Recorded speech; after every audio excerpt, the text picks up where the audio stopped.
When was the last time you heard a child referred to as obedient? It's probably been a while. That's too bad, because the best research tells us that obedient children are happy children. And from my experience as a family psychologist, the parents of obedient children are happy parents. Since all parents want their children to be happy, the question becomes, how does one get a child to obey?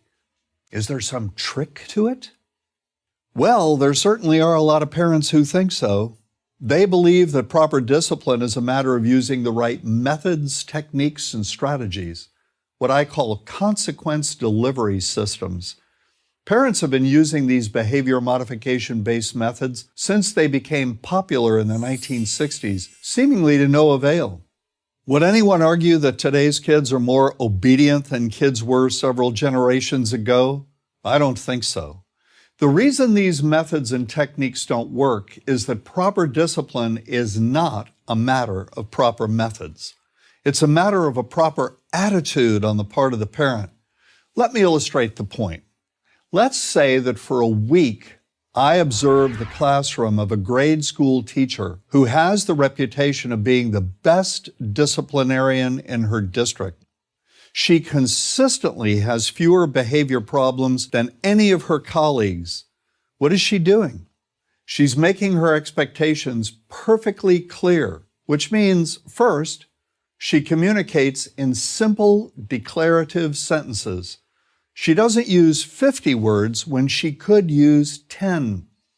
The more words you use to communicate your expectations, the less confident you sound. Second, she prefaces her instructions to her students with authoritative phrases like, "I want you to," and "it's time for you to."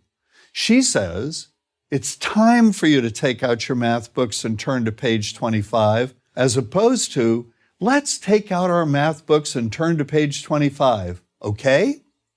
Third, this teacher does not explain the motives behind her instructions to her students. Why? Because she knows that explanations invite arguments. Whenever parents tell me they're dealing with an argumentative child, I know that these well-intentioned people are explaining themselves. They tell their child why they want him to pick up his toys, for example, and he argues, because you can always pick apart an explanation. If you don't explain yourself when you give an instruction to a child, then the child, being a child, is almost surely going to ask for one. He's going to ask, why? Or why not? At which point, get ready for a big surprise. Your answer should be, because I said so. These very useful 4 words, and no, they will not cause psychological damage to your kids. Quite the contrary, are a simple but powerful affirmation of the legitimacy of your authority. Say it calmly. Don't scream it. Nothing good is ever accomplished by a person who screams. Last but certainly not least, when giving instructions to a child, do not, let me repeat, do not bend down to the child's level.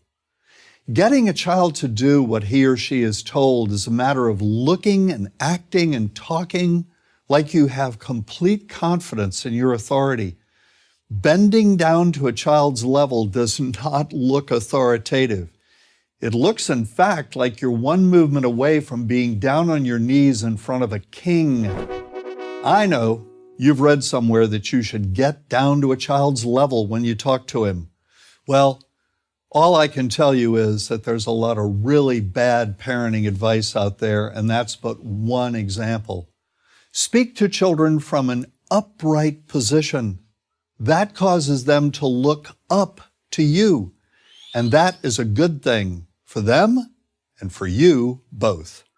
I'm John Rosemond, author and family psychologist for Prager University.